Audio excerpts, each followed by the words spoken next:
Once you hit create, it is going to bring you to this web page. And this web page is where you build the fundamentals of your website. It's going to start by asking you to select a template. And a template is really the background layout of your website. Think of it as like the window dressing. You can choose several different colors or themes. You can even choose to have a blank template if you want to build the world's most boring website.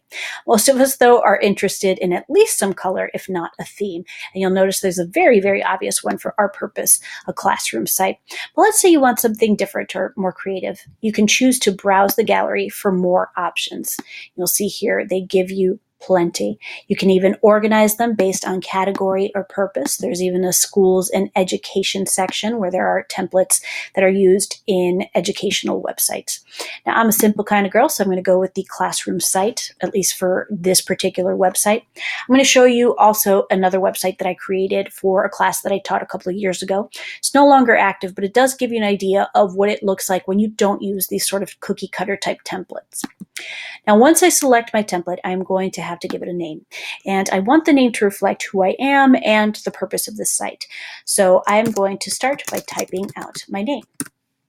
Now, let's say I teach first grade and I want to create a website for my first grade class. Very easily, type in first grade website. Okay, and that'll appear at the very top when people visit my site. Now, let's say I don't teach first grade. Let's say I teach high school biology. I can go ahead and change that again. So I can put Mr. Max Biology website. Okay. Now notice that no matter what I put here, it's automatically populated down here.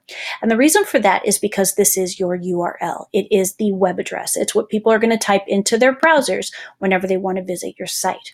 Okay, so if you look at this, it's pretty long and it's going to be kind of tedious to type into a browser. So you're going to want to shorten it. You can do that in a couple of ways. The first way is to get a domain, and you can do it through Google Domains. It provides a link right here.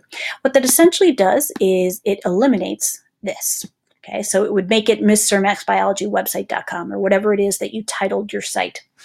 Now, short and sweet, very nice. However, domains are not free. So you have to keep that in mind. If you do not want to purchase a domain, there is another option for shortening your URL, and I will get to that towards the end of this lesson. Now, when we are ready to move on, we will have to select a theme. But first, let me go ahead and alter this to reflect the actual purpose of this particular site, and that is to act as a sample site. Okay. Now, once I do that, I can select a theme, and this theme will be incorporated within the template. You'll notice there are a number of lovely patterns and shapes and colors and images. I tend to really overanalyze this stuff and I get lost in all the options, so I'm going to skip that for now. Okay, I'm just going to go ahead and stay with whatever theme is incorporated into the template. I also have the additional option of putting in a site description and telling people what the purpose and content of my website is in a very general and brief way.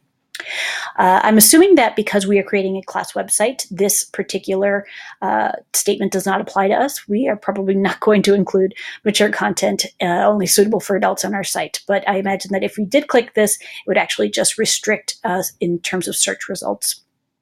One thing we do have to do, though, is prove that we are not a robot, of course. So I'm going to go ahead and click that, and it's going to take you to a peculiar verification process. It's going to actually ask you to identify something in a series of images. So for this particular verification, I am going to look for bodies of water, but it can be look for pictures that have candy or look for pictures that have kayaks. It just depends on what you get. So I'm going to go ahead and select the images that contain water. Okay, I think I got them all, and then I'm going to verify. And I am indeed not a robot. So this basically means I am ready to create the page. So I'm going to go on up here and click Create Site. It's going to create the site, and essentially what we do next is we start building the site component by component.